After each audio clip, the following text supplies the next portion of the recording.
ঋষিদের বদলে যখন এল পাণ্ডিত্য ও আনুষ্ঠানিকতা, যখন জীবনের অন্তর্সাধনা হারিয়ে গেল, তখন ধর্ম দাঁড়াল নিয়ম, পোশাক আর অনুষ্ঠান কেন্দ্রিক খাঁচার ভেতরে। এটাই ছিল ঋষিধর্ম থেকে বিচ্যুতির মোড়। ঋষিরা বলতেন, সত্য জানো, কিন্তু আজকের ধর্ম বলে নিয়ম মানো। আগে ঈশ্বর ছিলেন উপলব্ধির বিষয়, এখন তিনি হয়ে উঠেছেন এক আনুষ্ঠানিক প্রতিষ্ঠানে বন্দী দেবতা। কিভাবে এমন হল? কেন ঋষির পথ চাপা পড়ে গেল আনুষ্ঠানিকতার ভারে? ঋষিদের সময়ে ধর্ম বনাম আধুনিক সময়ে আনুষ্ঠানিক ধর্ম, এর একটি তুলনা। বিষয়ে উপাসনা। ঋষিদের সময়ে ধর্ম ছিল ধ্যান, আত্মজিজ্ঞা। আধুনিক সময়ে ধর্ম হল পূজা, মন্ত্র, ফুল। বিষয়ে ধর্মজ্ঞান। ঋষিদের সময়ে ধর্ম ছিল অভিজ্ঞতা ও উপলব্ধি। আধুনিক সময়ে ধর্ম হল শাস্ত্রপাঠ ও মুখস্থ। বিষয় গুরু। ঋষিদের সময়ে ধর্ম ছিল জীবন দর্শন শেখান। আধুনিক সময়ে ধর্ম হল নিয়ম শেখান। বিষয়ে লক্ষ্য। ঋষিদের সময়ে ধর্ম ছিল অমৃত, আত্মজ্ঞানে লীনতা। আধুনিক সময়ে ধর্ম হল পুণ্য, পার্থিব লাভ। বিষয়ে পরিণাম। ঋষিদের সময়ে ধর্ম ছিল অমৃতলাভ। আধুনিক সময়ে ধর্ম হল সংস্কার ও শাস্তিভীতি। আনুষ্ঠানিকতার উত্থান কোথা থেকে? ঋষিদের অবলুপ্তি ও গৃহস্থ সমাজে জ্ঞানচর্চার অভাব। অহংমিকা ভিত্তিক ক্ষমতার বিস্তার। পুরোহিত গোষ্ঠী হয়ে উঠল আচারের নিয়ন্ত্রক। মন্দিরকেন্দ্রিক আর্থিক কাঠামো। পূজা, যজ্ঞ, হোম, দান সবকিছুই অর্থনির্ভর হয়ে উঠল।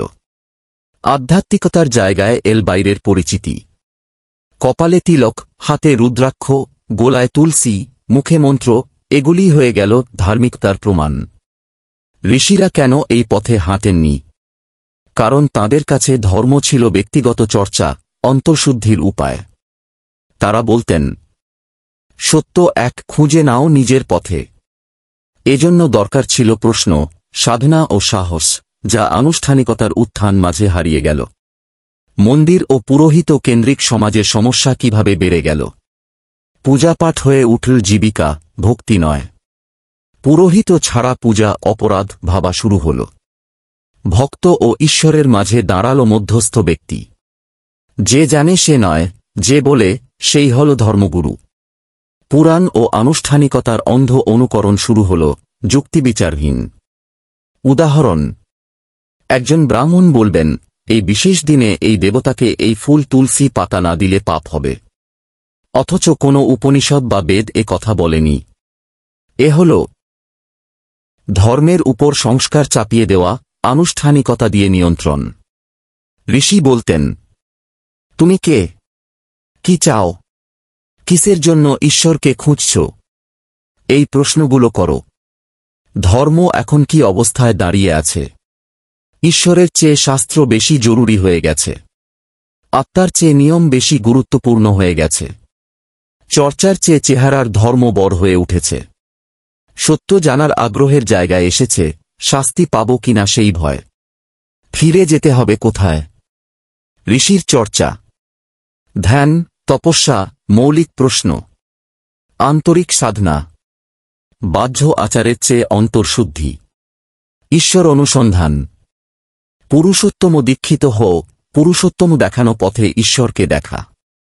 বেদে বলা হয়েছে, তোমার মধ্যে ঈশ্বর বিরাজ করছে, তাকেই জানো, তাকেই উপলব্ধি করো। উপসংহার, আচার যদি হয় আত্মশুদ্ধির পথ, তাহলে তা ধর্ম। কিন্তু আচার যদি হয় ভয়ের ফল অথবা শাস্তির আশঙ্কা, তাহলে তা কুসংস্কার। আমরা সনাতন ধর্ম বলতে বুঝি জ্ঞান ও অনুভবের ধর্ম, যা ছিল ঋষিদের সাধনায়, না যে কেবল মন্ত্র উচ্চারণে। এখন সময় হয়েছে আনুষ্ঠানিকতার অন্ধ অনুসরণ ছেড়ে আবার অনুভবের ধারায় ফিরবার। আপনি কি বিশ্বাস করেন? ধর্ম মানে কেবল আনুষ্ঠানিকতা নয়, অন্তরের আলো। তাহলে এই ভিডিওটি শেয়ার করুন, লাইক দিন, আর কমেন্টে লিখুন, ঋষিপথেই ধর্মের সত্য আছে।